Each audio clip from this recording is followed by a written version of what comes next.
turn. Come on.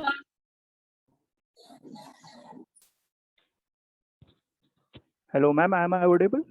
Yes, yes, yes. Okay. You are audible. Student, come on, Devika. Manasi, just open your camera few minutes. Then we'll log in the session. Akash, everyone, just open your camera. Rohit sir, are you there? Yes, ma'am. Yes. Everyone, please open your camera. Akash, Abhishek Rupanwar, Komal, Nupur.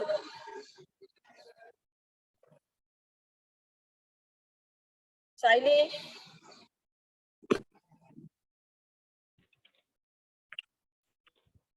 Just open your cameras.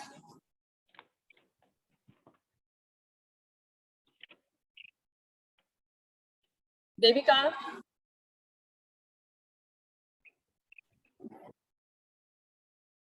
Yes, Rohit sir, done?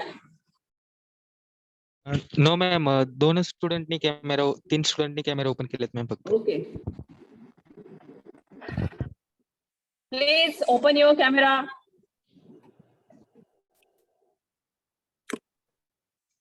Come on fast.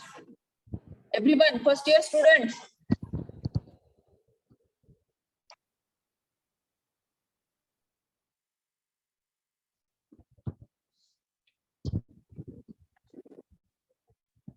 Okay, Rohit sir.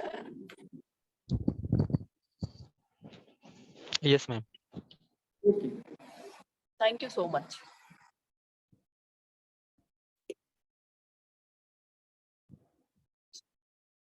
Good morning to everyone. A warm welcome to all of you.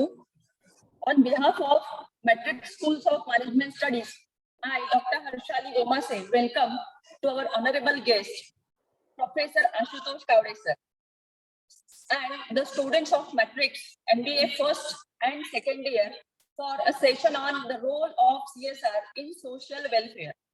Under the fourth dimension lecture series, which we have started for the students from last year under the guidance of our Honorable Director, Dr. Satish Ubale sir. The main objective to start the fourth dimension lecture series is to motivate, improve, and knowledge of students, and also feel free to communicate our guests. So, dear students, welcome, sir. Welcome, Ashutosh sir. Morning. Yes. So, dear students, Professor Ashutosh sir is working Anna Saheb Gundewar College at Nagpur, and sir has completed his MCOM from Nagpur University. Also cleared his UGC NET and SET exam. Sir has 14 years experience in academics. This area of specialization: cost accounting, fundamental of management, microeconomics, and company law. Sir has published various research papers in national and international conference. Sir also published his book on financial and management accounting. Wow, great, sir. So, without waste of time, I request your honorable guest, Professor Ashutosh sir, to take the charge of session. Thank you, sir. Hand over to you. Good morning, all. Am I audible? Clear hai आवाज? Yes, sir. Yes, sir. Yes, sir. Okay. So before start to today's session, first of all, I would like to thank from the bottom of my heart and soul to Dr. Mrs. Shilpa Kulkarni, Founder Secretary of Matrix School of Management Studies, the Director, Dr.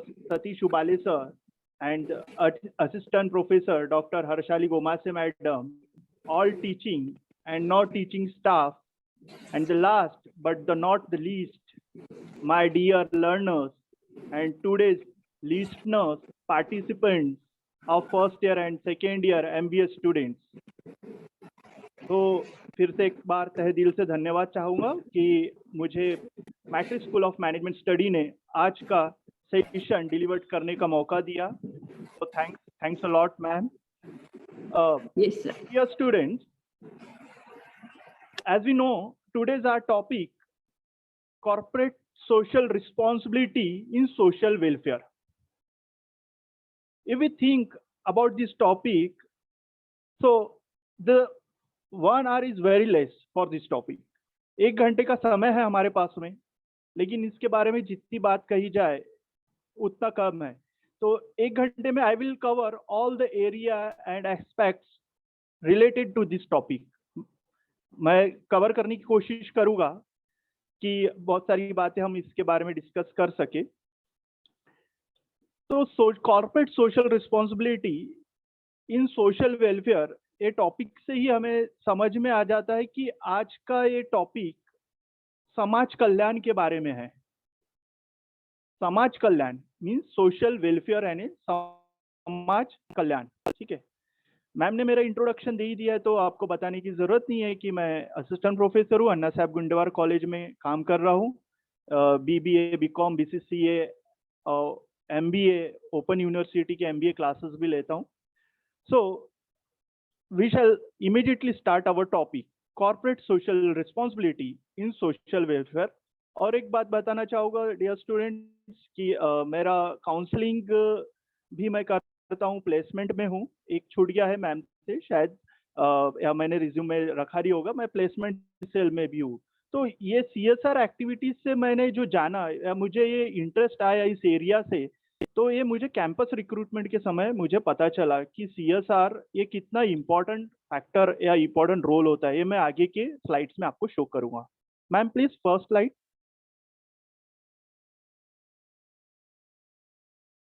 Ma'am next slide कीजिएगा। Yes, sir.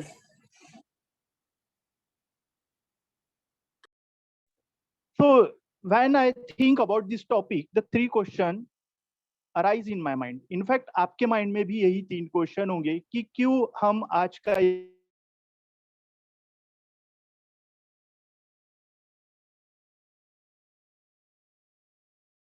हमारे लिए benefit रखता है। Second question avoid ये होता है कि why we should know about CSR, हमने क्यों जानना चाहिए CSR है क्या चीज, क्या है। हम लोग अपना 1 घंटा भी ये सेशन को देंगे तो हमने ये CSR टॉपिक को क्यों जानना जरूरी है, why it is important for us, why we should know about CSR।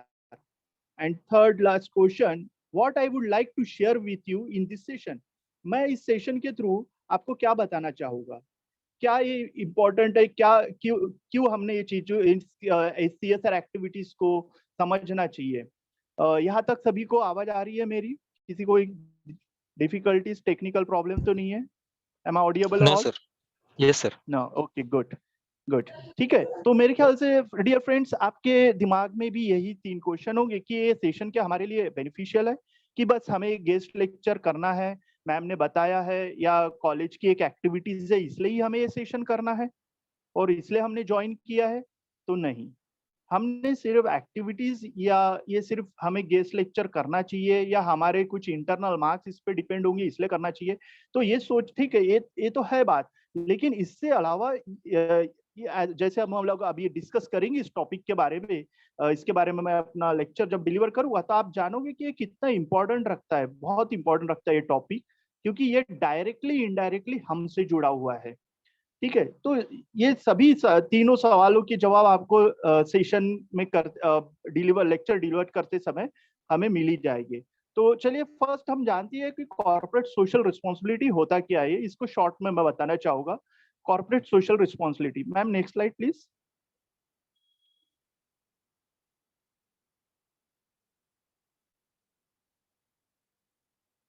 ठीक है, कॉर्पोरेट सोशल रिस्पॉन्सिबिलिटी। अच्छा, और एक बात मैं बताना चाहूंगा डियर स्टूडेंट्स कि at the end of this lecture मैं आपको एक ऐसा भी इंपॉर्टेंट चीज यहाँ पे बताऊंगा कि you will directly connect CSR से रिलेटेड जो भी इंफॉर्मेशन आपको चाहिए वो डायरेक्टली आपको पता चल जाएगी। आपको अगर ये पता करना है कि क्या कंपनी CSR एक्टिविटीज मेंटेन करती है, कितनी करती है, कैसे करती है, कैसे हमें सब सारी चीजें पता चले, तो मैं इसके बारे में भी डायरेक्ट आपको लास्ट में at the end of this session आपको बताऊंगा, जिससे कि आपको इसका बहुत बड़ा फायदा मिलेगा। You will get a huge profit. एक ऐसा मैं आपको पावर बताऊंगा, एक ऐसा आपको राइट्स बताऊंगा जिससे कि आप CSR के बारे में you can know everything, you can understand everything about CSR। तो कॉर्पोरेट सोशल रिस्पॉन्सिबिलिटी, इसमें हमने देखा है जैसे कि हमारे स्लाइड में लिखा है कि business member of a group of organisation. Corporate बनता है क्या, लोगों से बनता है ना। Corporate the word come from cooperate, cooperate यानी क्या, एक दूसरे को सहकार्य करना, सहायता देना, ठीक है। फिर ये जो एक दूसरे को जब पहले के समय क्या होता था, ये कॉर्पोरेट वर्ड जो है ये कंपनी से रिलेटेड है। कंपनी ये जो वर्ड्स था in olden times, the company, this words come from two words, come and penny. Come यानी क्या होता है, आना, है ना, लैटिन में कम को आना बोलते थे, और पैनी ये लैटिन वर्ड्स में इसको रोटी कहा जाता था, रोटी। यानी जब कुछ लोग आके, जैसे ही उनके काम हो गया और काम होने के बाद में बीच में, जैसे हम लोग स्कूल डेज में लंच ब्रेक होता था, तब हम सब दोस्त मिलकर साथ में मिलकर खाना खाते थे। तो वैसे ही ओल्डन टाइम्स में क्या था कि कंपनी के में जब कोई फैक्ट्री में काम कर रहे हो और लोग आके मिलकर साथ में मिलकर खाना खा रहे, तो उसको उन उन लोगों के दिमाग में आइडिया आया कि क्यों ना हम भी अपना कुछ एक बिजनेस फॉर्म स्टार्ट करें। फिर उन लोगों ने 4 5 6 लोगों ने मिलकर अपना भी बिजनेस स्टार्ट किया, और फिर ये बना, जो कंपनी बनी ये मेंबर्स के से बनी, ग्रुप ऑफ मेंबर्स ऑफ और एनी ऑर्गेनाइजेशन। अच्छा, इसके लिए फिर पैसों की जरूरत होती है, क्योंकि कंपनी, अगर if you want to start a company, the main aim of company is to get a maximum profit. Maximum profit कमाना ये किसी भी कंपनी का सबसे इंपॉर्टेंट एम होता है। But we want to achieve this aim, so we must have investment. हमें investment करना है, बहुत सारा पैसे इन्वेस्टमेंट करना पड़ता है, जिसको हम कैपिटल भी बोलते हैं, कैपिटल लगाना पड़ता है। और resources, there are so many resources at the starting time of need of company. और रिसोर्सेस क्या है, man power, money power, materials, manufacturing, marketing, machineries, this are resources. तो इन सबसे की जरूरत पड़ती है, और इस सबसे जो एक फर्म तैयार होता है उसको ही कॉर्पोरेट वर्ल्ड कहा जाता है, उसे ही कॉर्पोरेट या कंपनी भी कहा जाता है। अच्छा, इसके बाद में आ रहा है नेक्स्ट वर्ड की सोशल। सोशल यानी क्या, सामाजिक, जिसे हम बोलते हैं, है ना। We the people come from society, हम लोग समाज से आया है। तो हम लोग समाज किन से बना है, लोगों से बना है, और हम भी कहाँ से, समाज से आए। तो हम जो समाज में रहते, तो समाज, सोशल क्या बोला है, connected with society and the way it is organise. हम लोग एक दूसरे से जुड़े हुए हैं, है ना। आपके टीचर्स ने आपके लिए गेस्ट लेक्चर रखा, क्यों रखा, क्योंकि it's a part of a social activities. ये एक प्रकार की सोशल एक्टिविटीज भी हो रही है, कॉलेज की एक्टिविटीज है लेकिन सोशल एक्टिविटीज भी हो रही है। उन्होंने मुझसे क्यों कोऑर्डिनेट किया कि अगर मुझे इस सब्जेक्ट के बारे में पता है तो मैं अपना लेक्चर के थ्रू आपको नॉलेज डिलीवर कर सकूं, है ना।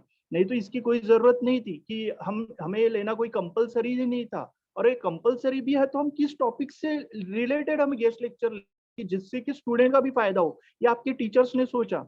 और इसको ही देखते हुए आप ये एक सोशल पार्ट से भी आपको कनेक्ट कर रहे हैं। ठीक है ना, आपका एक करिकुलम होगा, एक सिलेबस होगा जिससे आपको पढ़ाया जा रहा है, लेकिन उस सिलेबस में कुछ ऐसी चीज है जो सोसाइटी से आपको जोड़ती है, ठीक है। और वो सोसाइटी से जुड़ी हुई चीजें आपके लिए जानना बहुत जरूरी है। अब सोसाइटी में क्या इंपॉर्टेंट रखता है, ठीक है, एजुकेशन, हेल्थ और इन्वायरमेंट। देखो, आपने ये बात सुना होगा, एक 1970 में एक मूवी भी आई थी, रोटी कपड़ा और मकान। ये मनोज कुमार की मूवी थी। यानी उस समय की ये जरूरत थी कि उस समय ये बताया गया था, 1970 से 75 के बीच में वो मूवी आई थी। मनोज कुमार उसके डायरेक्टर थे, है ना। और उन्होंने इस मूवी में ये बताया था कि उस समय रोटी कपड़ा और मकान कितना जरूरी है, क्योंकि गरीबी बहुत ज्यादा थी उस समय, डेवलपमेंट बिल्कुल भी नहीं था।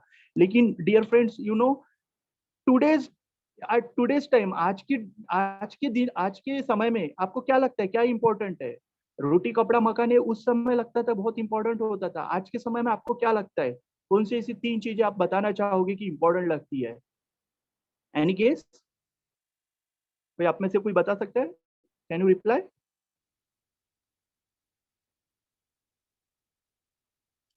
देखिए, उस समय, चलो मैं बता देता हूँ, उस समय क्या था, रोटी कपड़ा और मकान इंपॉर्टेंट था। लेकिन आज का समय क्या बोलता है पता है? Education, health and employment. हाँ, एजुकेशन, हेल्थ एंड एम्प्लॉयमेंट, ये इंपॉर्टेंट है, ठीक है।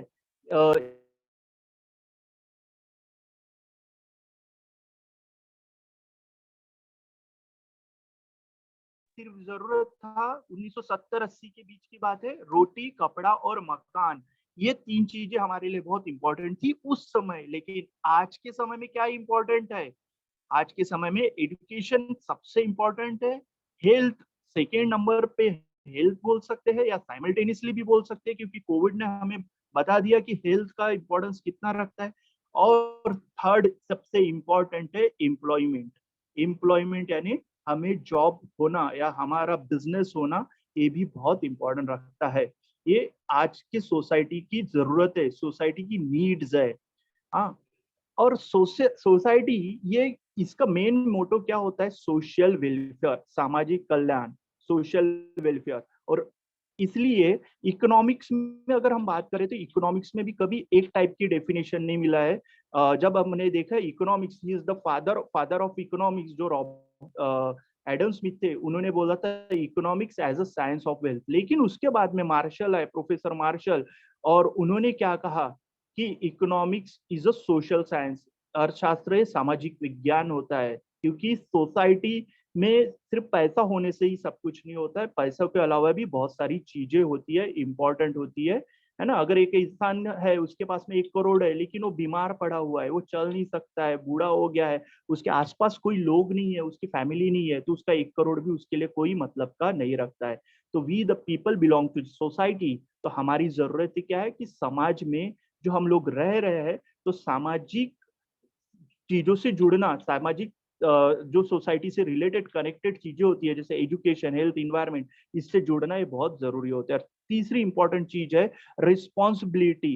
रिस्पॉन्सिबिलिटी का क्या मतलब बताए? A duty to deal with something, कोई एक चीज से जो ड्यूटी हमें डिलीवर्ड की गई है, उसकी रिस्पॉन्सिबिलिटी समझना। जैसे आज डॉक्टर हर्षाली मैम ने एक अपनी ड्यूटी अटेंड की है इस लेक्चर के थ्रू, है ना। आपने अपनी ड्यूटी अटेंड की है इस लेक्चर को ज्वाइन करके, मैं अपनी ड्यूटी कर रहा हूँ ये लेक्चर को डिलीवर करके। यह हम सबकी रिस्पॉन्सिबिलिटी हम समझना बहुत जरूरी है। लेकिन ये किन चीजों पे खड़ी रहती है रिस्पॉन्सिबिलिटी? 3 पिलर है इसके: honesty, integrity and accountability. Honesty, integrity and accountability. और रिस्पॉन्सिबिलिटी क्या सिखाता है हमें? What we can learn from responsibility: obey the rule, govern the rule, नियमों का पालन करना, उसे अनुशासित रखना, ये हमें रिस्पॉन्सिबिलिटी बताता है।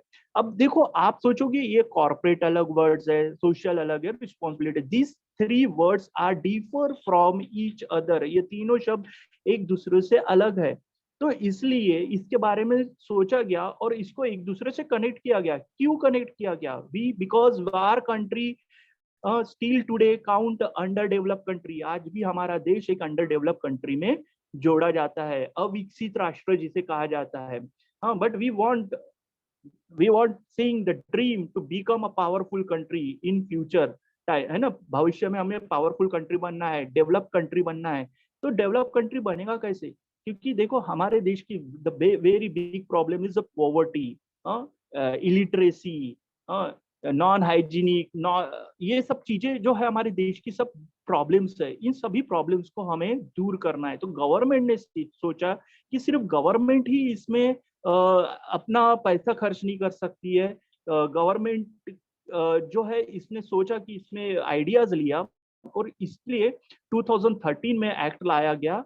और इस एक्ट के थ्रू एक कॉर्पोरेट सोशल रिस्पॉन्सिबिलिटी, इन तीनों वर्ड्स को जोड़ा गया और ये बताया गया कि कॉर्पोरेट में जो कंपनियां इससे जुड़ी हुई है, उनकी प्रॉफिट का कुछ हिस्सा सोसाइटी के लिए खर्च होना चाहिए और ये रिस्पॉन्सिबिलिटी वो कॉर्पोरेट कंपनियों को लेना पड़ेगा।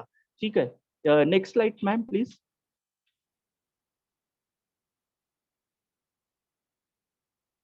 अब वाई सीएसआर, देखो व्हाट इज सीएसआर अंडरस्टैंड करने से ज्यादा बेटर इंपॉर्टेंट है ये समझना कि why we should think about CSR, why we should apply CSR.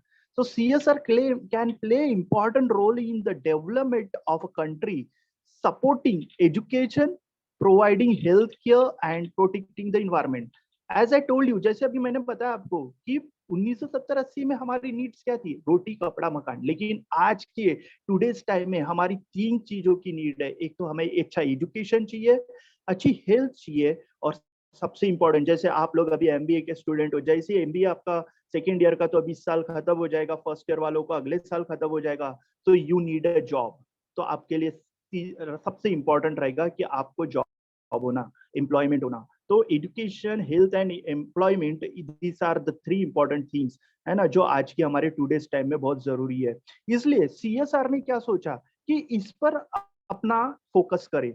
CSR एक ऐसी एक्टिविटीज है जिससे कंपनी अपना पैसा, अपने प्रॉफिट का कुछ हिस्सा एजुकेशन पे, हेल्थ केयर पे, इन्वायरमेंट पे खर्च करता है. It helps to ensure the country has a healthy and sustainable environment for future generation. है ना. देखो इंडिया को ये कहा गया है कि India it is one of the country who is the youngest population. World में इंडिया एक ऐसा कंट्री में काउंट हो रहा है जिसके पास में यंगेस्ट पॉपुलेशन है ना. अगर हम जापान, अमेरिका की पॉपुलेशन देखें तो उसमें 60% ओल्ड पर्सन है, 30 या 40% ही यंग पॉपुलेशन होंगी, लेकिन इंडिया में 60 to 70% यंग पॉपुलेशन है. तो हम इस यंग पॉपुलेशन के बारे में सोचे, उनके हेल्थ के उसके बारे में सोचे, और उनका फ्यूचर जो भी है इस पे डिपेंड है कि हम लोग कितना सस्टेनेबल इन्वायरमेंट क्रिएट करते हैं. इन्वायरमेंट में इकोनॉमिक आ गया, सोशल आ गया, हाँ, और हेल्थ आ गया, बहुत सारी चीजें जिसके लिए हमें एक सस्टेनेबिलिटी लानी है, एक स्थायित्व लाना है ना.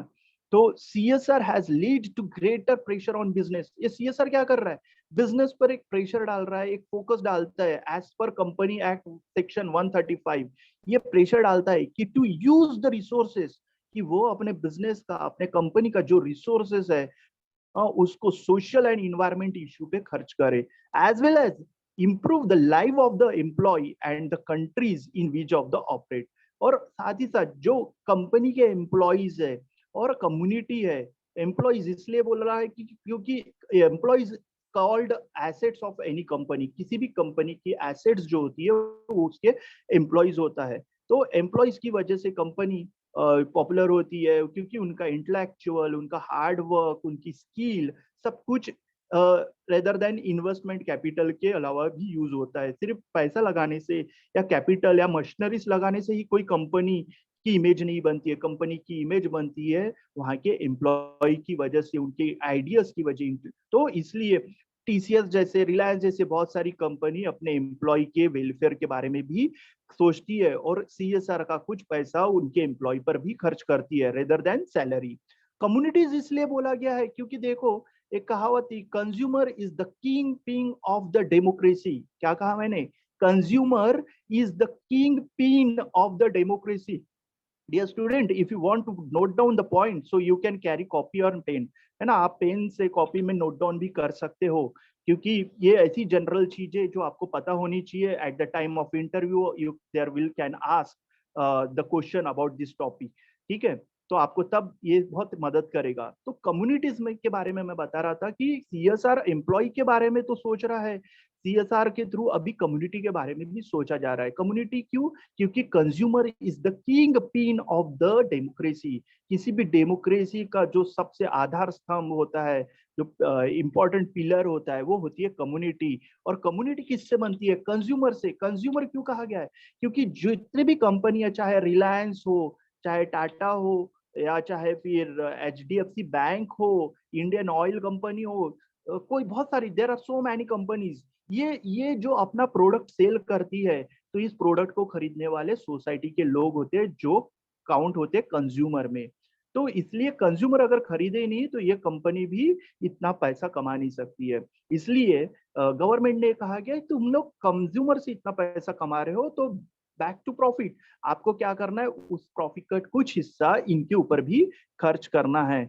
तो और एक सबसे इंपॉर्टेंट बात यहाँ पे I would like to tell you कि India is the one of the fastest growing economic, population and poverty. आज इंडिया जो है फास्टेस्ट ग्रोइंग इकोनॉमिक में काउंट किया जा रहा है. पॉपुलेशन भी बढ़ रही है, चाइना के बराबर में हम आ गए हैं. इनफैक्ट कुछ सालों में हम चाइना को भी पॉपुलेशन में ओवरटेक कर लेंगे. लेकिन उसी के साथ जैसे जैसे पॉपुलेशन बढ़ रही है, पॉपुलेशन नहीं, पॉवर्टी भी तो बढ़ रही है. तो gap between have and have nots, है ना, कि the therefore CSR evolve the way development of India. इसलिए आज CSR का इवॉल्व होना बहुत जरूरी है. Ma'am next slide please.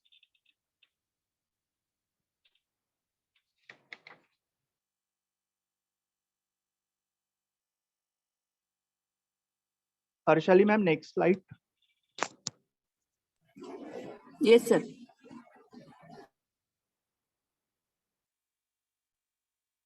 Okay, I would like to share some short history in background of CSR. देखो, हिस्ट्री अगर हम जानेंगे तो मैंने जैसे ही कहा कि हमारे पास में टाइम जो है, ड्यूरेशन जो है 1 घंटे का है, 28 मिनट वैसे ही हो गए हैं। तो हिस्ट्री में मैं शॉर्ट में आपको बताना चाहूंगा। हालांकि हिस्ट्री तो प्री हिस्टोरिकल पीरियड से भी चालू होती है, 200-300 सालों से भी पहले से चालू होती है, लेकिन यहाँ पे हिस्ट्री के बारे में हम सिर्फ इंपॉर्टेंट चीजें जान लेंगे आज। कि CSR is a business model that help a company can be socially accountable to itself, its stakeholder and public. जब ईस्ट इंडिया कंपनी आया था, जब भारत में सन 1600 में, तो कंपनी, ये डेफिनेशन हमारे से जो अवेयर हुई थी, हमने जाना पाया first time eight the time of establishment of east India company. तो ईस्ट इंडिया कंपनी ने तब से जब फैक्ट्री वो सूरत में सबसे पहली फैक्ट्री स्टार्ट हुई थी, और बाद में धीरे धीरे फैक्ट्रियां स्टार्ट होने लगी, यहाँ पे इन्वेस्टमेंट होने लगा, तो ये धीरे धीरे इसका दायरा बढ़ने लगा। और तब से इसके हिस्ट्री में अगर हम देखते हैं तो 150 साल पहले टाटा जो है, जमशेदजी टाटा, उन्होंने भी अपनी फैक्ट्री वगैरह यहाँ पे टाटा स्टील वगैरह शुरू किया, और वो एज अ चैरिटी में उस समय से ही पैसा डोनेट कर रहे हैं, यानी अपने प्रॉफिट का बहुत सारा हिस्सा वो सोसाइटी के लिए खर्च कर रहे हैं। तो ये क्यों किया जा रहा है, कहाँ पे किया जा रहा है खर्च? Economic, social and environmental. ठीक है, these are the 3 important pillar in today's life, कि इकोनॉमिकली, सोशली और इन्वायरमेंटली सोसाइटी को हम इनहांस कर सके, और तब से खर्च हो रहा है। तो और अभी कंपनी एक्ट 2013, जब 2000 सबसे पहले कंपनी एक्ट आया था 1956 में, 1956 में, है ना, और उसको चेंज किया गया 2013 में। कई बड़े प्रमाण में उसके शेड्यूल चेंज किए गए, क्योंकि जब 1956 के कंपनी एक्ट थे, उसमें बहुत सारे वीकनेस थे, क्योंकि हम देख रहे थे करप्शन या जो बहुत सारे स्कैम थे। तो ये इस वजह से हो रहे थे क्योंकि उसमें जो पनिशमेंट या फाइन था बहुत ही कम था, जिसकी वजह से पेपर वर्क पे कंपनियां स्टार्ट हो रही थी और स्कैम हो रहे थे। इसलिए गवर्नमेंट ने 2013 में उस एक्ट को बदलने का सोचा, और बहुत it's changes in major part, बहुत बड़े प्रमाण में इसको चेंजेस किया गया। और first time in the history of the country, हमारे देश के इतिहास में पहली बार एंड इन द वर्ल्ड में फर्स्ट कंट्री जो है जिसने इसके बारे में सोचा और सीएसआर एक्टिविटीज इंप्लीमेंट करने का, private corporation to social welfare mandatory, private corporation to social welfare, यानी प्राइवेट कंपनी को ये कंपल्सन किया गया कि आप लोग अपने प्रॉफिट का कुछ हिस्सा सोशल एक्टिविटीज के लिए भी खर्च करोगे। और ये वर्ड्स जो है सबसे फर्स्ट टाइम हमें पता चलता है, the term was coined first in 1953, American economics Howard Bowen coined the term, and he also known as the father of the CSR, जिन्होंने भी, इनको कहा जाता है क्योंकि ये इन्होंने CSR के बारे में 1953 में सोचा और उसके बारे में इसका अप्लाई होना चाहिए। और India, I am happy to say and share with you कि India is one of the first country in the world who start CSR activities. India ये पहला देश है जिसने ये एक्टिविटीज स्टार्ट किया वर्ल्ड में, है ना। कौटिल्य किसे कहा जाता था? चाणक्य को। चाणक्य नाम आपने सुने होंगे, जिन्होंने चंद्रगुप्त मौर्य, एक आदिवासी बच्चा, एक गरीब परिवार के बच्चे को राजा बना दिया था। तो कौटिल्य ने जो उनके गुरु थे, चंद्रगुप्त मौर्य के गुरु चाणक्य थे, जो Kautilya, he is also known as a Kautilya. उनके बहुत पॉलिटिकल किताबें हैं, इकोनॉमिक किताबें हैं। तो उनकी एक इकोनॉमिक्स की किताब में लिखा हुआ था कि emphasised ethical practice and principle while conducting business. उन्होंने उस समय ही कहा था कि अगर कोई बिजनेस कंडक्ट किया जा रहा है तो वहां पे वो इथिकल प्रैक्टिसेस मीन्स वहां पे इथिकल इग्नोर नहीं होना चाहिए, इथिक्स को इग्नोर नहीं किया जाना चाहिए। नहीं तो बिजनेसमैन, जैसे हम लोग देखते हैं पुरानी फिल्मों में, आज भी देखने को मिलता है कि पहले के समय में 1970s 60s में, है ना, मुनीम जो होता था और वो कंपनी में ब्लैक मार्केटिंग होती थी, ब्लैक आज होर्डिंग किया जाता था गेहूं अनाज का। और जब ड्रॉट आता था, सूखा आता था, अकाल आता था, तभी भी वो अनाज बाहर नहीं निकाला जाता था। तो इस तरीके से ये बिजनेस एक्टिविटीज नहीं है, अनफेयर एक्टिविटीज है। इसलिए ये सबको ध्यान में रखते हुए, और कंपनीज ये सब प्रॉफिट कमा रही कहाँ से? सोसाइटी पे, क्योंकि सोसाइटी में जब ये अपनी फैक्ट्रीज डालती है तो उससे निकलने वाला स्मोक, जिस धुआं कहते हैं कंपनी के से फैक्ट्री से निकलने वाला गंदा पानी जो नदियों में छोड़ा जाता है, उससे इन्वायरमेंट हजर्ड होता है, लोगों की हेल्थ हजर्ड हो रही है। जैसे दिल्ली में फैक्ट्रीज है, बहुत सारी फैक्ट्रीज, उससे जो स्मोक निकलता है उसका, उस धुएं का, उस स्मोक का वहाँ के लोगों की हेल्थ पे भी असर पड़ रहा है। इसलिए गवर्नमेंट कहती है कि आप लोग तो पैसा कमाते हो इतना, लेकिन सोसाइटी के लिए क्या कर रहे हो? इसलिए सोसाइटी के लिए आपको कुछ ना कुछ करना पड़ेगा, इसलिए सीएसआर एक्टिविटीज लाया गया।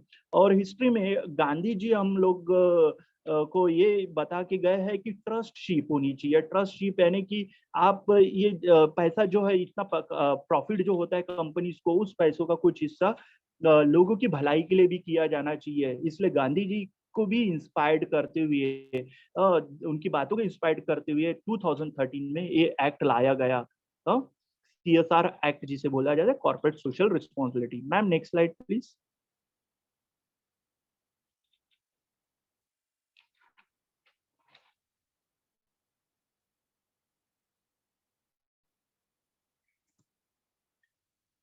How can how we can use CSR, sir क्यों यूज करना है, यानी इसके ऊपर कैसे इसका इम्प्लीमेंटेशन किया जाता है।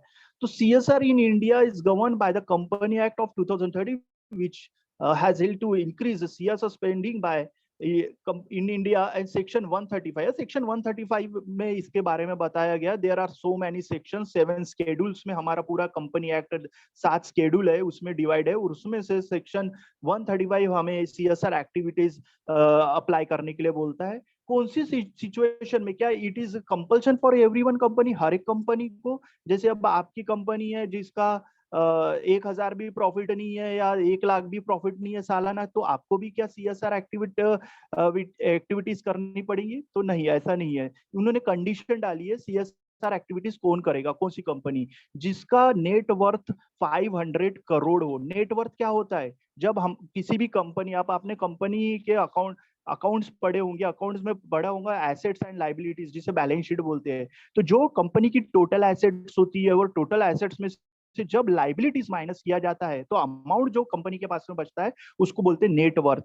तो अगर किसी कंपनी का नेट वर्थ 500 करोड़ हो या उसके ऊपर हो, ठीक है, या फिर कंपनी का टर्नओवर 1000 करोड़ हो, कितना? 1000 करोड़ टर्नओवर। टर्नओवर यानी क्या होता है? Net cell. अगर उस कंपनी का सालाना नेट सेल या एनुअल नेट सेल 1000 करोड़ के ऊपर हो, या फिर किसी कंपनी का नेट प्रॉफिट 5 करोड़ के ऊपर हो, तो उनको उस अमाउंट का 2% सीएसआर के लिए स्पेंड करना पड़ेगा। अमाउंट का 2%।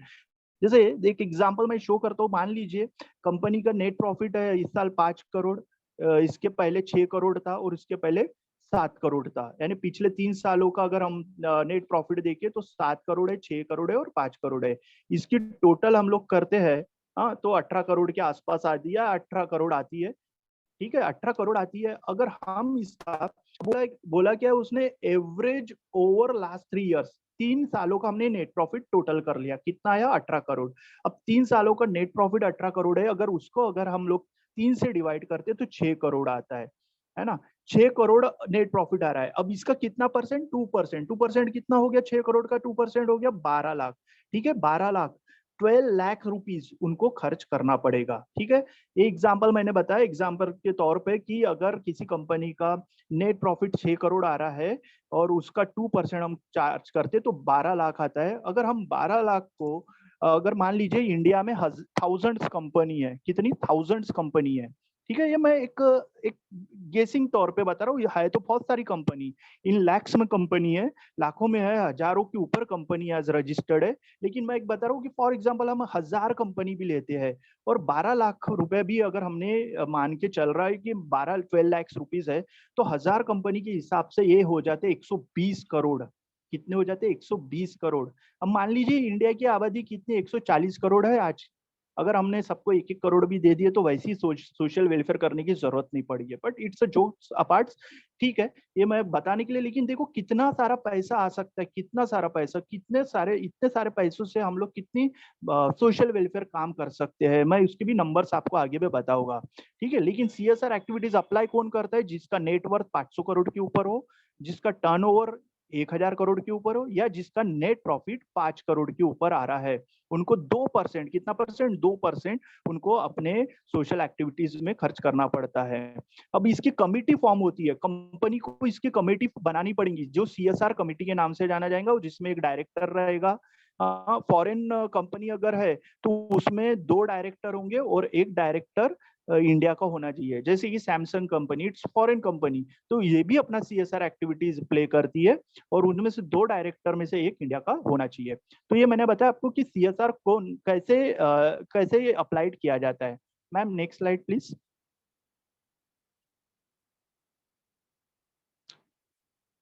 तो हमने जैसे कि बात की है कि India is the only country in the world with legislature mandatory CSR, है ना। इंडिया में इसको मैंडेटरी किया गया है, ऐसा नहीं है कि बाकी देशों में ये सब एक्टिविटीज नहीं होती है, लेकिन CSR एक्टिविटीज अप्लाई करने वाला इंडिया ये सबसे पहला देश है जिसने कंपनियों को कंपलसरी कर दिया गया है।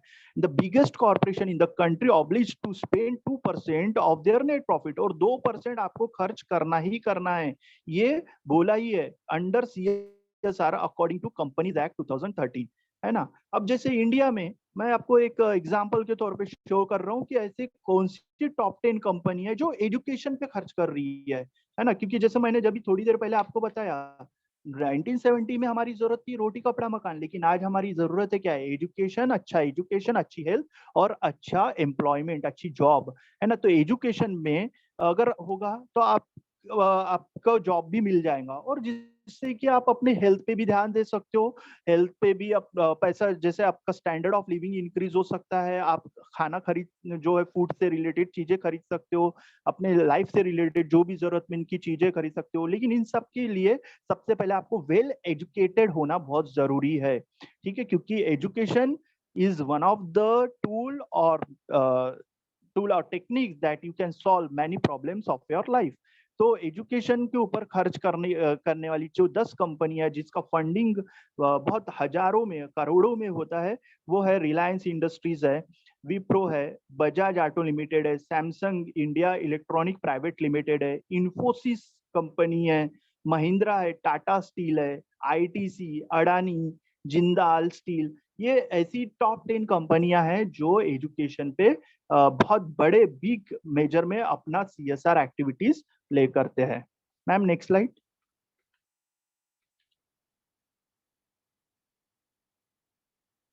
देखिए रिलायंस फाउंडेशन की हमने बात करी, it is one of the first country first and popular country who contribute its CSR to society.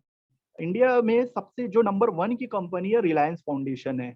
Reliance foundation जो सबसे ज्यादा पैसा CSR एक्टिविटीज में कंट्रीब्यूट करती है, ठीक है। और इसलिए रिलायंस फाउंडेशन बना था। इनफैक्ट ये तो ऐसा नहीं है कि अब जब 2013 में एक्ट आया उसके बाद ये फाउंडेशन बना, नहीं, ये फाउंडेशन उसके पहले से ही काम कर रहा है। हालांकि बहुत सारी ऐसी कंपनियां जो पैसा तो कमा रही थी इंडिया से, लेकिन इंडिया की सोसाइटी के लिए कंट्रीब्यूट नहीं कर रही थी, इसलिए वो रूल लाया गया। लेकिन रिलायंस फाउंडेशन ये बहुत पहले से ही 2008-9 से ही ये फाउंडेशन बना हुआ है, और जो अपना प्रॉफिट का बहुत सारा हिस्सा जो है स्कूल के स्टूडेंट्स हो, कॉलेज के स्टूडेंट हो, जो SC ST क्लास से बिलोंग करते हैं, ऐसे स्टूडेंट्स के लिए स्कॉलरशिप देती है, या जो पुअर स्टूडेंट्स है जिनको फाइनेंशियली इकोनॉमिक वीकर सेक्शन से आते हैं, तो उनके एजुकेशन पे खर्च होता है बहुत सारा पैसा।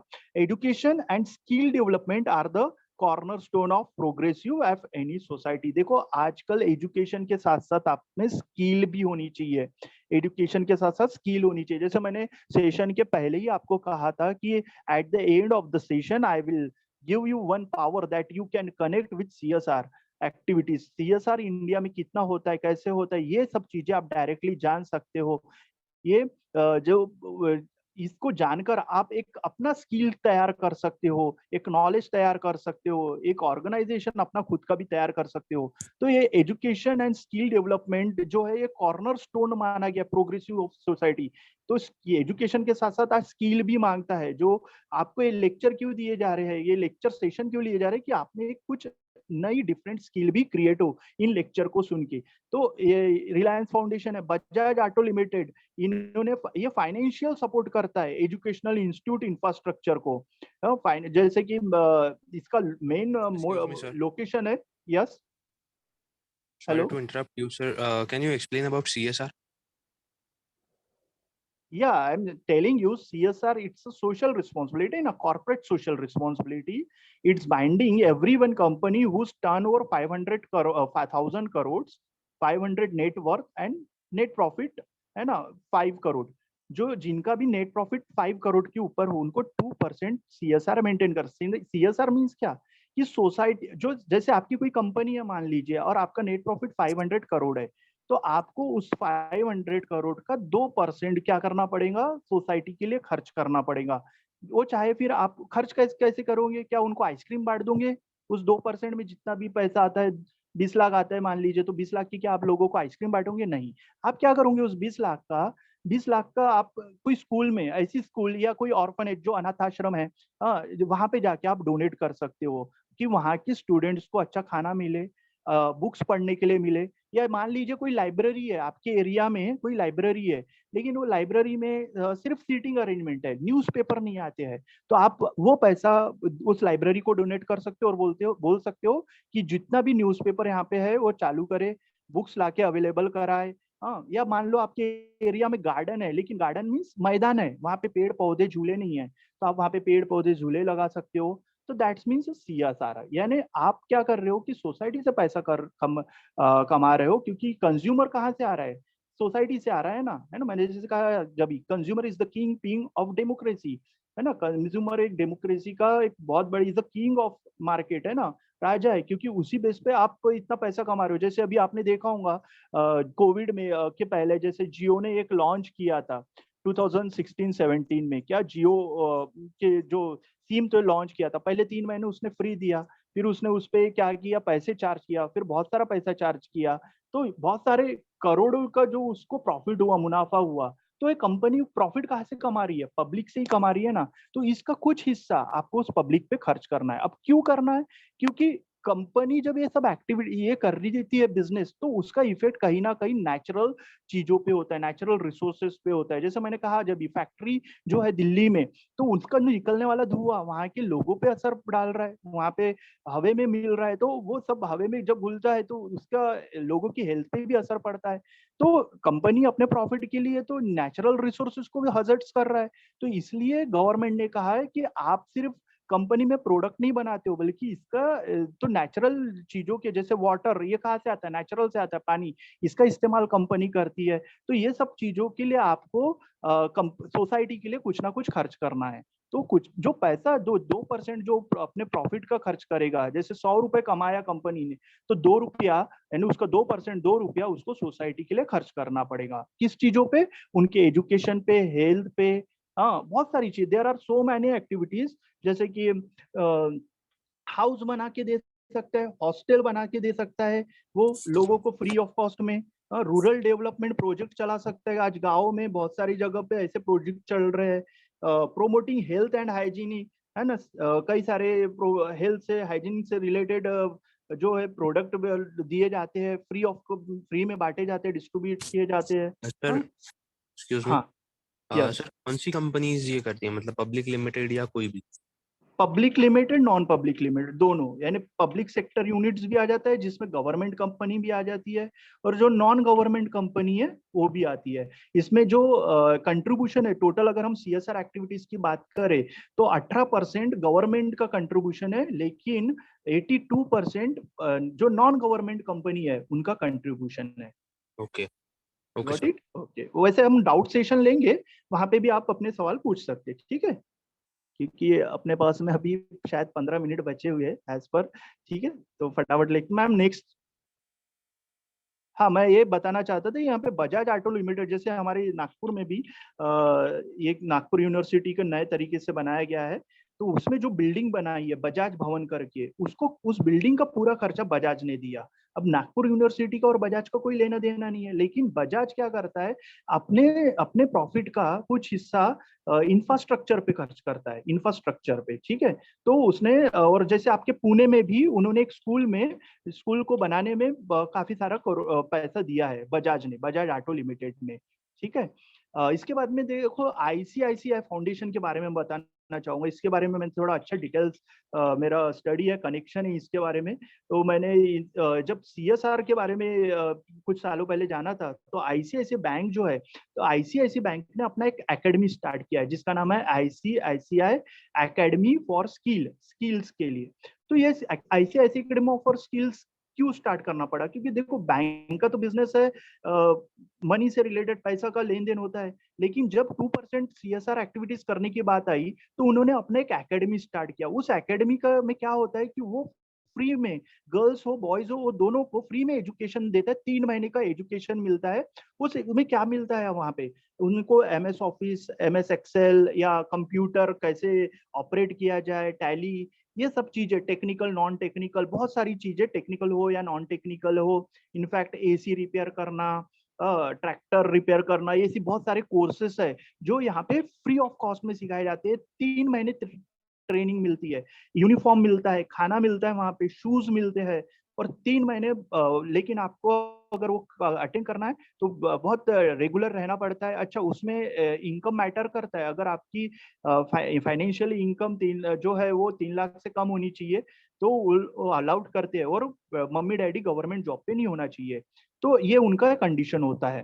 तो ऐसे स्टूडेंट जो, अब ये ट्रेनिंग अगर आप बाहर से अटेंड करोगे 3 महीने की तो 20 से 25 हजार रुपए लगेंगे। तो ये आईसीआईसीआई बैंक ने क्या किया है, उस एकेडमी के थ्रू ऐसे बहुत सारे ट्रेनिंग इंस्टीट्यूट, वो कम से कम 20 स्टेट में, हमारे देश के जो 20 स्टेट है उस 20 स्टेट में 39 सिटीज है जहाँ पे ट्रेनिंग इंस्टीट्यूट खोल के रखा है। जैसे नागपुर में भी हमारे एक इंस्टीट्यूट है, पुणे में भी है, आप देख सकते हैं, इसके बारे में पता कर सकते हैं।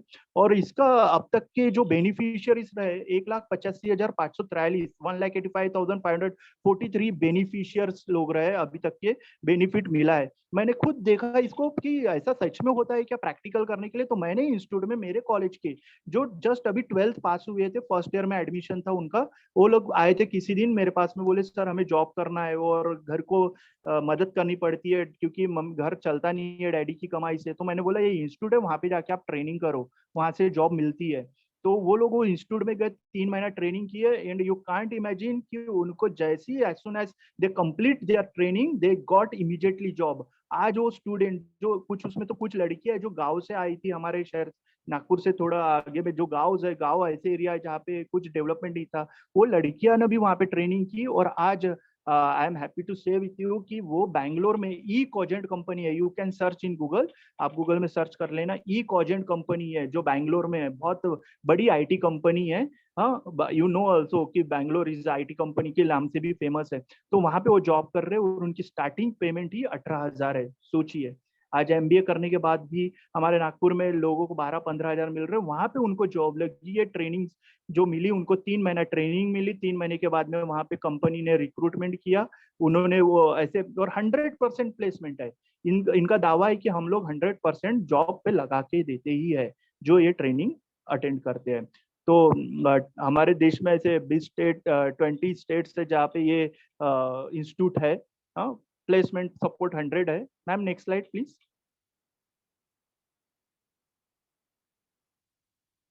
देखो, जैसे कि हमने कहावत सुनी है, richer gets richer, poor gets poor, तो हमें ये अमीर अमीर हो रहा है, गरीब गरीब हो रहा है, तो इसका बैलेंस करना बहुत जरूरी है।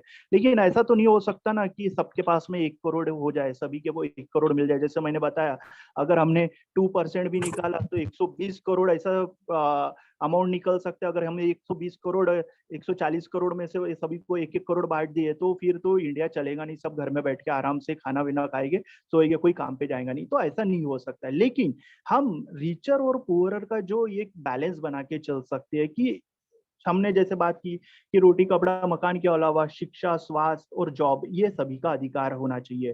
तो इसको तो हम लोग प्लेस कर सकते हैं। ये जो दायरा है इनका, जो अंडर डेवलप से डेवलपमेंट होने का जो डिफरेंस है उसको कम कर सकते हैं। तो ये हमारा जो स्टैंडर्ड ऑफ लिविंग जो बढ़ सकता है वो सिर्फ जॉब और अच्छी एजुकेशन से बढ़ सकता है। है ना, क्योंकि और मेरा मेरा ये मानना है कि happiness is always better than richness, है ना। आप रिच हो, अमीर हो गए, लेकिन मैंने जैसे बताया उसके पास 1 करोड़ है लेकिन वो बीमार है, उसके रिश्तेदार नहीं है उस समय उसके पास में, तो 1 करोड़ कोई काम के नहीं। तो अमीर होने से ज्यादा इंपॉर्टेंट होता है खुश होना।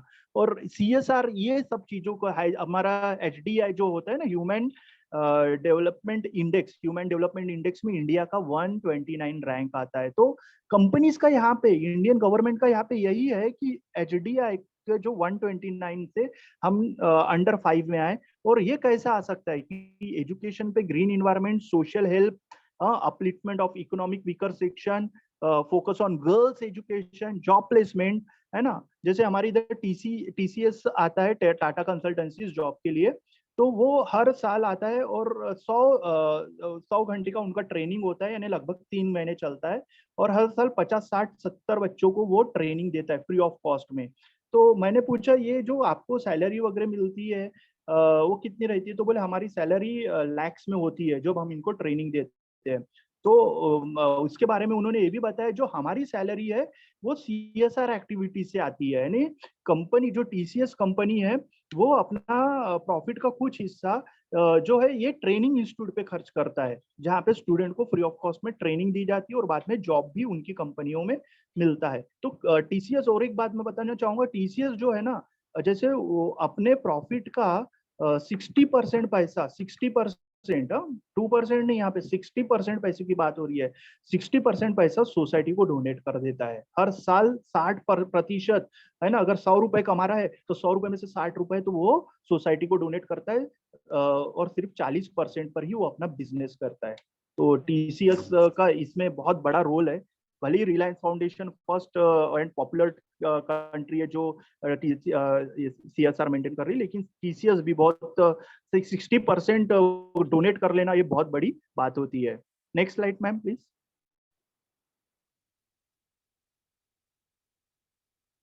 ठीक है, अब इसमें एक बहुत इंपॉर्टेंट मैटर करता है CSR में, क्योंकि ये ऑनेस्टली सभी का काम है, लेकिन कंपनीज क्या कर रही है, अपने ह्यूज प्रॉफिट को हाइड कर देती है। कुछ ऐसी कंपनियां होती है, चार्टर्ड अकाउंटेंट की मदद से प्रॉफिट छुपाया जाता है, करप्शन होता है। तो ये सब चीजें नहीं होनी चाहिए, ये लीगली गलत है। इसके लिए honesty is the best policy, ये रूल अपनाना चाहिए हर एक कंपनी ने।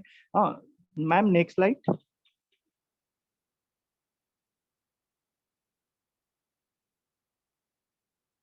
ठीक है, हमने देखा कि जैसे प्राइवेट कंपनी है, वो प्राइवेट कंपनी जो भी है उनका मेन होना चाहिए, वेलफेयर पे फोकस होना चाहिए। वेलफेयर के लिए जो प्रोजेक्ट्स होने चाहिए, अच्छे अच्छे प्रोजेक्ट्स उन्होंने लॉन्च किया करना चाहिए। हाँ, और वो कर भी रहे हैं, ऐसे हजारों में प्रोजेक्ट्स चल रहे हैं। जैसे कि मैं आपको बताना चाहूंगा कि इन प्रोजेक्ट्स में जो खर्चा हुआ है कंपनियों का लगभग 20,000 करोड़ के आसपास पिछले 4 साल, अगर हम 2014 से 18 के बीच की बात करें तो 2014 से 18 के बीच में 52,000 करोड़ CSR पैसा खर्च हुआ है। और 2017, 18, 19, 20 में अगर देखें तो एवरेज हर साल 20,000 करोड़ रुपया CSR एक्टिविटीज में खर्च होता है। और उसके जो प्रोजेक्ट चलने वाले एवरेज प्रोजेक्ट जो है, कम से कम 15,000 प्रोजेक्ट्स है जो इंडिया में चल रहे हैं, हर साल चलते हैं। ठीक है, ये मैं एक अप्रोक्स आंकड़े बता रहा हूँ क्योंकि वी हैव लेस टाइम, नहीं तो मेरे पास में उसके एक्यूरेट फिगर भी थे। Ma'am next slide. तो ये लास्ट स्लाइड में मैं यही बताना चाहूंगा, social responsibility and individual accountability क्या होती है कि हम सबसे मिलकर ये चैन बनती है ना। हम सभी ने एक दूसरे को जो है एक दूसरे को एक ग्रुप बना के ये चैन को अभी से स्टार्ट करना चाहिए। जैसे आप सोचोगे हम तो कंपनी के पार्ट्स नहीं है, हम तो इसमें ऐड नहीं हो सकते, तो ऐसा जरूरी नहीं है। आप भी अपने लेवल पे अपना एक 4 लोगों का या 40 लोगों का एक ग्रुप बना के अपना CSR एक्टिविटीज फॉर्म मेंटेन कर सकते हो। आप भी अपने आसपास के स्कूल, कॉलेज या ऐसे रूरल एरिया में जाकर किसी एक दिन, महीने में एक दिन या साल में एक बार एक 2-3 दिन का वर्कशॉप या एक ऐसे गरीब लोगों के लिए ट्रेनिंग आप तैयार कर सकते हो, जो कि आपके कॉलेज के लिए भी फायदेमंद रहेगा, आपके लिए भी एक रिकॉर्ड रहेगा। है ना। और मैंने बहुत सारे एक कंपनियों का मैंने एक स्लाइड था जिसमें टाटा था, रिलायंस था, और विप्रो है, जिसमें मैं सीसीडी है, पी एंड जी ये फॉरेन कंपनी है जो बहुत सारे प्रोडक्ट्स बनाती है। तो बड़े पढ़ेगा इंडिया तो बढ़ेगा इंडिया, ऐसे कैंप चला रही है। गवर्नमेंट के ऐसे प्रोजेक्ट है, बेटी बचाओ बेटी पढ़ाओ।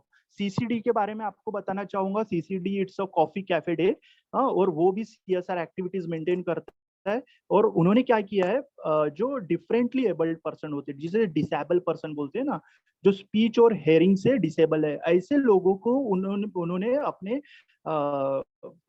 होटल्स में, रेस्टोरेंट में जॉब दिया है, जिसको साइलेंट मास्टर ब्रू भी कहा जाता है, साइलेंट मास्टर ब्रू। ऐसे ऐसे लोगों को उन्होंने जॉब दिया है। ये जॉब देकर उन्होंने दिखा है कि we maintain equal opportunity, we maintain equal employability, है ना। तो फ्रेंड्स, कैसा टाइम बहुत कम है, 1 घंटा, तो उसमें मैं तो बहुत जल्दी जल्दी आपको बताया, बहुत सारी बातें थी जो छूट गई है। मैम, है ना, अभी ज्यादा टाइम नहीं बचा ना अपने पास, 2 मिनट ही है शायद। You can Harshali ma'am, continue, sir. If you want 5 to 10 minutes, you can continue. Okay, नहीं ये जूम में तो शायद सेटिंग ही रहता है ना 1 घंटे का ही, तो इसलिए मुझे लगा कि So वो if you log want out to ना share हो some जाए। kind of examples and all, you can share. 5 to 10 minutes, you हाँ, can take. Okay okay. तो मैं बताना चाहता था डियर स्टूडेंट्स आपको कि वो सीसीडी जो है, तो ये जो डिफरेंटली एबल्ड जो लोग होते हैं, जैसे स्पीच या हियरिंग का प्रॉब्लम है, जिसको बोलने में प्रॉब्लम होती है, सुनने में प्रॉब्लम होती है, ऐसे लोगों को सीसीडी ने जॉब दिया है। ऐसे तो उनका एक फंडा है कि वी मेंटेन इक्वल एम्प्लॉयबिलिटी, है ना। मैंने टीसीएस के बारे में भी आपको बताया कि 60% डोनेट कर लेना और 30-40% पे बिजनेस करना, ये भी मामूली बात नहीं है। बजाज ऑटो लिमिटेड में मैंने बताया कि ये जो कई सारा पैसा, अपना अमाउंट जो है फाउंडेशन, बिल्डिंग, इंफ्रास्ट्रक्चर, इसके लिए खर्च करता है। और एजुकेशन पे तो हो रहा ही है बहुत सारा पैसा खर्च। कोविड-19 में गवर्नमेंट ने ये बताया था कि कंपनियों को कि आप डायरेक्टली पीएम फंड केयर्स में पैसा डोनेट कर सकते हो, अपने सीएसआर कॉर्पोरेट सोशल रिस्पॉन्सिबिलिटी का पैसा कि पीएम फंड में ये कर सकते हो, पीएम केयर फंड में। तो ऐसे बहुत सारी कंपनियां जिन्होंने वहां पे ये पैसा डोनेट किया है, और जिसकी वजह से कोविड में उसका एक्सपेंडिचर, सही मामले में एक्सपेंडिचर करने में भी मदद मिली है ना। तो आपके कोई डाउट सेशन है, पहले वो ले लेते हैं, फिर टाइम बचा तो मैं कंटिन्यू करता हूँ। अगर कुछ यहाँ तक कि किसी को कुछ समझा नहीं हो, मुझे बहुत कुछ अच्छा लगा कि किसी ने मुझे पूछा जब भी, है ना, सीएसआर क्या होता है सर, थोड़ा फास्ट हो गया होगा, कुछ बाउंस हो गया होगा कोई सेंटेंस या कुछ आपको समझ में नहीं आएगा, तो आप पूछ सकते हैं अभी। सर कंपनी का नेटवर्क कितना होना चाहिए सीएसआर के लिए? हाँ देखो, नेट 3 चीजें बताइए, 3 में से कोई एक कंडीशन भी अप्लाई होती है तो सीएसआर उनको मेंटेन करना पड़ेगा, यानी सीएसआर में पैसे के थ्रू पैसा देना, खर्च करना पड़ेगा। पहला कंडीशन क्या है कि नेटवर्थ। नेटवर्थ का मतलब मैंने क्या बताया कि जब हमारी कंपनी की टोटल एसेट्स जितनी होंगी, टोटल एसेट्स में क्या आएगा, बैलेंस शीट आपने देखी होंगी, cash in hand, cash at bank, furniture, building, machinery, है ना, जो एसेट साइड में जितनी भी चीजें आती है वो। और मान लीजिए मेरी टोटल एसेट्स है 10 करोड़, हाँ, लेकिन मैंने लोन उठाया था, मैंने स्टेट बैंक से 2 करोड़ का लोन उठाया था, अब मैं उसको 2 करोड़ तो देना पड़ेगा ना मुझे। तो 2 करोड़ वापस करने के बाद में मेरे पास एसेट्स कितनी बचती है, 8 करोड़। तो 8 करोड़ जो है, हाँ, अगर ये 8 करोड़ है, ये 500 करोड़ के नीचे आ रहा है ना, तो मैं सीएसआर मेंटेन करूंगा क्या? नहीं। उसने क्या बोला, नेटवर्थ जिसकी 500 करोड़ हो, नेटवर्थ जिसकी 500 करोड़ हो या उसके ऊपर हो, तो उसको सीएसआर मेंटेन करना है। ये हो गया नेटवर्थ के मामले में। हाँ, लेकिन मान लो मेरी कंपनी का प्रॉफिट 5 करोड़ है, नेट प्रॉफिट कितना है, 5 करोड़ या उसके ऊपर आ रहा है, यानी इस साल 5 करोड़ हुआ है, पिछले साल 6 करोड़ था, और उसके पिछले साल 7 करोड़ था। तो इन 3 सालों का नेट प्रॉफिट मेरा 5 करोड़ या उसके ऊपर था, तो तीनों सालों का नेट प्रॉफिट कितना आया, 18 करोड़। अब 18 करोड़ जो है उसका 2%, है ना, नेट प्रॉफिट नहीं, सॉरी, इसका एवरेज प्रॉफिट निकालेंगे। 18 करोड़ का एवरेज प्रॉफिट कितना आएगा, 3 साल के हिसाब से 6 करोड़। तो 6 करोड़ का 2% आता है 12 लाख। तो 12 लाख रुपए, 12 लाख रुपीज मुझे सीएसआर एक्टिविटीज में खर्च करना पड़ेगा। ये दूसरी कंडीशन थी। और तीसरी कंडीशन क्या है कि अगर किसी कंपनी का टर्नओवर 1000 करोड़ से ऊपर हो, जैसे कि टाटा स्टील ले लो, इनका टर्नओवर 1000 करोड़ रुपए क्या उससे भी ज्यादा होता है, उससे भी ज्यादा, है ना। तो अगर इनका टर्नओवर 1000 करोड़ के ऊपर हो रहा है तो उनको अब उसका 2% CSR एक्टिविटीज में मेंटेन करना पड़ेगा। अब कंपनी ये नहीं बोलेंगी कि मेरे को 5 करोड़ प्रॉफिट हुआ है मैं उस पर ही चार्ज करूंगा, नहीं। कंपनी का अगर 1000 करोड़ के ऊपर टर्नओवर हुआ है यानी कि नेट सेल हुआ है तो उसको उस पे 2% लगाना पड़ेगा। तो अगर ऐसा देखा जाए तो हमारे पास में 2017-18 में करीबन 18,000 करोड़ के आसपास CSR कंट्रीब्यूट हुआ है। 19-20 फिर 20-21 में यही सब जो अमाउंट है 24,000 करोड़ के ऊपर चले गए, यानी टोटल CSR 24,000 करोड़ लेटेस्ट 2020-21 में देखा गया है। और इसमें जो प्रोजेक्ट चल रहे हैं, प्रोजेक्ट जो है करीबन 20-22 हजार प्रोजेक्ट्स है जो CSR के प्रोजेक्ट्स है, जिसमें हेल्थ से रिलेटेड है, एजुकेशन से रिलेटेड है। ये सब प्रोजेक्ट्स चलाए जा रहे हैं। समझा आपको network? Yes sir, thank you. Okay, और किसी कुछ सवाल? अच्छा, मैं आपको बता रहा था कि at the end of the session मैं आपको बताऊंगा। देखो आप लोग ना CSR के बारे में और अच्छे से जानना चाहते हो तो इन 10 फ्री ऑफ कॉस्ट है, मीन आपको 10 या 20 रुपया लगेगा। उसमें आप CSR के बारे में जान सकते हो। You know about RTI, right to information act, जानते हो आप लोग? यस सुना सर। है RTI? तो RTI के थ्रू जैसे मुझे जानना है कि रिलायंस फाउंडेशन ने या टाटा TCS ने अपना किस चीजों पे CSR खर्च करता है। जैसे मैंने बताया ना, कैंपस रिक्रूटमेंट ड्राइव पे उनका बहुत सारा पैसा खर्च होता है, CSR में वो खर्च करती है। क्योंकि जो आपके कॉलेज में कैंपस लिए जाते हैं और फिर उन लोग ट्रेनिंग देते हैं आपको 2-3 महीना फ्री ऑफ। तो जैसे अगर मैं आपको लेक्चर दे रहा तो मैं तो फ्री में नहीं दे रहा, मुझे आपके कॉलेज ने पैसा दिया है। तो वैसे ही जब वो कैंपस लेने के लिए आपके कॉलेज में आते हैं, जो ट्रेनिंग देते हैं, तो उनको तो कंपनी को पैसा देना पड़ता होगा ना। कंपनी का मेन काम क्या है? प्रोडक्शन करना, ट्रक बनाना, ट्रैक्टर बनाना। ये ट्रेनिंग वेनिंग लेना कंपनी का काम है नहीं। लेकिन फिर अपना वो CSR क्या किस में खर्च कर रहे, वो अपना एक ट्रेनिंग इंस्टीट्यूट बनाए जहाँ पे टीचर्स रखे ट्रेनिंग देने के लिए स्टूडेंट्स को। तो उनकी सैलरी, उनका जो भी खर्चा होता है, रहने खाने पीने का, स्टूडेंट्स का खर्चा होता है, उनकी स्टेशनरी, ये सब पैसा TCS क्या करता है? CSR में से खर्च करता है। तो अगर आपको जानना है TCS का CSR एक्टिविटीज जानना है, कितना करोड़ हुआ है पिछले साल में, या कोविड में उसने क्या कितना खर्च किया, तो आप लोग उनको उनके एड्रेस पे द पब्लिक इंफॉर्मेशन ऑफिसर ये नाम से और TCS का पूरा एड्रेस डाल के उनसे आप पूछ सकते हो ये बात इसके बारे में। तो इससे आप जान सकते हो CSR के डायरेक्ट नंबर्स और डायरेक्ट इम्प्लीमेंटेशन कहाँ हो रहा है ना। और किसी का कोई डाउट, क्वेश्चन?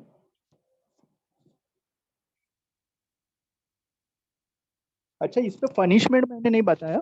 देखो अगर आप CSR यानी आपकी कंपनी और आप CSR मेंटेन नहीं कर रहे हो तो आपको मिनिमम 50,000 रुपए फाइन हो सकता है ना, मिनिमम बताया गया। लेकिन ये फाइन 25 लाख तक भी जा सकता है। ये डिपेंड है कि आपने क्या किया है किस पे। जैसे मैंने बताया, कंपनीज अपना रियल प्रॉफिट जो है ना वो जो है हाइड कर सकती है ना। उन्होंने चार्टर्ड अकाउंटेंट लोगों को अपॉइंट करके रखा है, उनको लाखों में सैलरी देते हैं और उनको लगता है कि हमें ये सब एक्टिविटीज में यानी कम दिखाना है या खर्चा उतना नहीं दिखाना है CSR में, तो वो लोग इस कंपनी को प्रॉफिट को हाइड कर सकते हैं। लेकिन अगर ये स्कैम पकड़ा जाता है तो कंपनी को फाइन भी हो सकती है, 25 लाख तक रुपए तक फाइन हो सकती है और इम्प्रिजनमेंट भी हो सकती है, जेल हो सकती है, 3 साल मिनिमम जेल भी हो सकती है। CSR में सबसे ज्यादा पैसा जो खर्च हो रहा है वो महाराष्ट्र में होता है। महाराष्ट्र, कर्नाटका, गुजरात, तमिलनाडु, दिल्ली, लेकिन नंबर 1 पे महाराष्ट्र है जहाँ पे सबसे ज्यादा CSR यानी एक्टिविटीज ली जा रही है। और प्रोजेक्ट्स के मामले में सबसे ज्यादा जो पॉपुलर है वो रिलायंस है, फिर TCS आता है। ठीक है, 2016-17 में 19,954 कंपनी रजिस्टर्ड हुई थी जिन्होंने CSR पे 14,000 करोड़ खर्च किया। हाँ, और जो 39 एरियाज है स्टेट्स के, जो अपने देश के जितने स्टेट्स है उसमें 39 एरिया में ये एक्टिविटीज की गई और इसके 22,968 प्रोजेक्ट चलाए गए। ये 2016-17 के आंकड़े थे। 2017-18 में यही खर्चा 17,000 करोड़ का हुआ CSR का। 2018-19 में 20,000 करोड़, 2019-20 में 24,800 करोड़ हुआ है, क्योंकि 19-20 में कोविड आया था, तो सबसे ज्यादा पैसा 24,800 करोड़ ये 2019 से 20 इस बीच में हुआ है CSR एक्टिविटीज का। 2020-21 में भी उतना ही खर्चा दिखाया जा रहा है। और अभी देखे जाए तो लगभग 40,000 project, approximately 40,000 project CSR activities के चल रहे हैं। वो जो चल रहे 14 कैटेगरी में, जैसे कि एजुकेशन हो गया, हेल्थ हो गया, हाँ बहुत सारी एक्टिविटीज है जहाँ पे working for social and economic background के ग्रुप के लोग होते हैं। Activities to provide self driving drinking water के बारे में, suppose if for struggling water, तो कंपनी का काम है आपको एक अच्छा ड्रिंकिंग वाटर प्रोवाइड करा के दे, इसमें भी कंपनी कर सकती है। तो आई थिंक इतना आज के लिए काफी है। शायद और कुछ होगा, कोई डाउट या सवाल आपका तो पूछ सकते हैं, या फिर सेशन एंड करते हैं। Harshali ma'am, it's enough Yes, for sir. today. Students? Yes, sir. Thank you so much, sir. It's a really wonderful session you have taken. Sir, students, would you like to ask any question? Yes or no? Yes, Deepika, would you like to ask any questions? Manasi?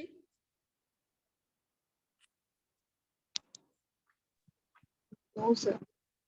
Okay. Thank you so much all.